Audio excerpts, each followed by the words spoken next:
And one of the reasons I love sort of the simple sort of medicine ball test is it's so easy to understand. You don't need to have a big long written explanation. People can see I dropped a ball, it bounced up. Was that high? Was it low? What did that medicine? What did the liquid vial beside it look like? Was it bouncing a lot and sloshing around? Okay, well that probably has motion transfer. They can see it with their own eyes. And if I could have one criticism of our teams, and I absolutely love what they've done. I think their work is truly incredible, but it's so complex and often just confusing that unless you're an engineer yourself or like so immersed in these fields, the stuff they're testing can just like fly right over your head. Now you can just ignore it all and look at their overall scores, and those are still amazing and helpful.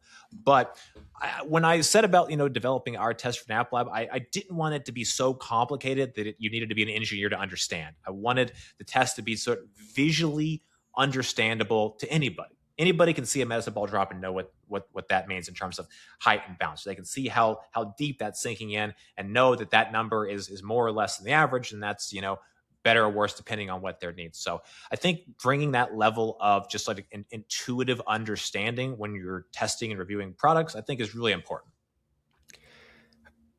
And another point about that, the simplicity creates confidence and command about what you're talking about. So if you try to make something overly complicated to where, and this isn't related to art teams, this is just related to life. Like, you ask your friend some kind of question or colleague, and it's just like overly complicated. And it's just like, okay, well, like, really, do you understand what is going on or no? Because like, that Yeah, stuff happens quite often. Is like, if you try to overcomplicate things, then you almost get lost in the sauce. And like, it seems like the intention is for your audience to get lost in the sauce and not be able to ask questions or like not be able to understand. Once again, not exactly. related to art things at all. But I can't remember who exactly said it. I want to say Einstein, but I'm not sure. Something to the effect of like, if you can't explain what you're doing to a child, you don't really understand what you're doing. And so if you've got to use all this technical jargon, you don't understand it as well as you should. And we want to be able to explain things so that everybody can understand it. And so making it as simple as possible is a big piece of that.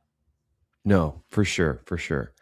Do you want to drop in and transition a little bit? But maybe before you do that, like, I purchased the Brooklyn Betting Signature Hybrid. I'm pretty sure that was it, and it's got a decent score on the website. Looks like it is an 8.79. Do you want to just discuss your score a little bit and use something like as an actual example as the Brooklyn Betting Signature? And if you Yeah. need to, So I could share my screen.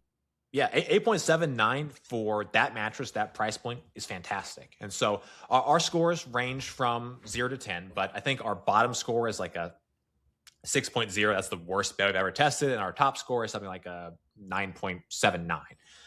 The average is, I believe, 8.52. So the Brooklyn betting with its 8.79 is a good bit above average. I think it's also helpful to think about the scores and with respect to price.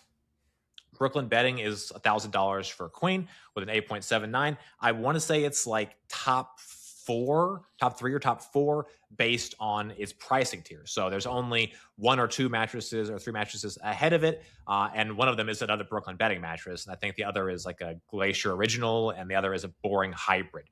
Those four beds, incredible performers. Any of them would probably be a good fit for you. And so while you could definitely spend more money and get better performance for $1,000, it's a fantastic bed, and it's one that I recommend to a lot of people, especially when people are buying guest bedroom mattresses. I think that's a phenomenal bed.